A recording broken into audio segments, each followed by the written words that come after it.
Okay, so I'm gonna show you how to make the quickest, most perfect rice ever.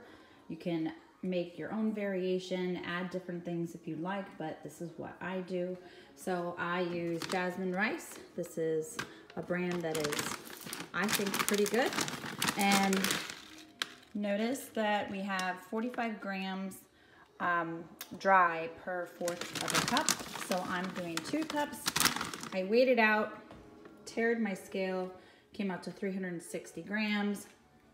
Put the rice, the dry rice in there, and I found the perfect ratio of water to rice in the Instant Pot is 1.5 cups of water per cup of rice. So once I dumped that in there, filled it up to the 3-cup mark with water, dump that in there, and then you notice mine is yellow. I added a pinch of saffron threads from Trader Joe's.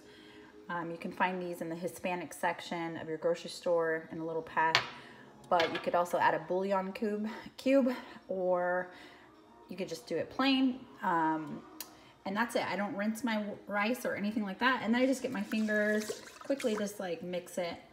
That's it. Now, this is how you cook it.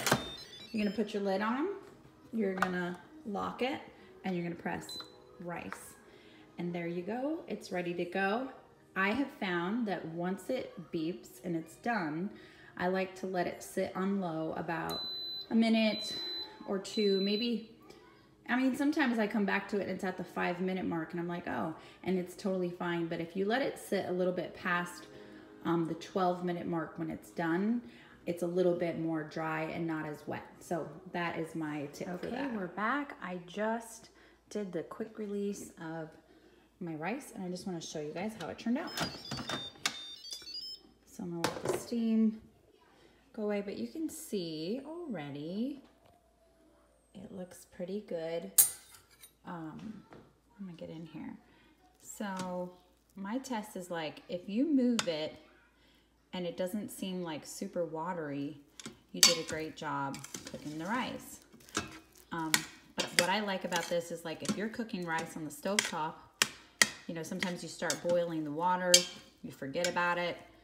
You know, with this, you just set it in there. While this was cooking, I made lunch for my daughter. I did half of the dishes and cleaned up the kitchen. And so I feel pretty good about that. Next, I'm gonna put it in my scale. This is for those of you who track your food. I'm gonna tear that out, put it on grams, and what I'll do is I'll pick up this whole pot like so, put it in here and see what it comes out to. Remember, it was 360 grams dry, and so I'll just weigh it in grams cooked, and then I'll put it in as a recipe as, you know, rice, and then figure out how many cups it equals to. So that's how I cook my rice. I hope this was useful. Look how delicious. Perfect rice. Okay, okay, so we are back real quick. I just wanted to make it clear how I entered this cooked rice into MyFitnessPal. Hi. So what I do is I enter it as a recipe. I add, I scan the barcode and I put in the amount that I use, which is 8 servings of this rice. And then what I did was I put the dish on here, I tared it, and then I added all my rice, and it came out to 912 grams of rice. And so in the recipe, once you go to the next screen, it asks you how many servings there are, and I put 912 servings. And then, so when I log it, if I want 50 grams of my cooked rice, it comes out perfectly with the right amount of macronutrients for what I weighed. And that's it. Okay, have a great day.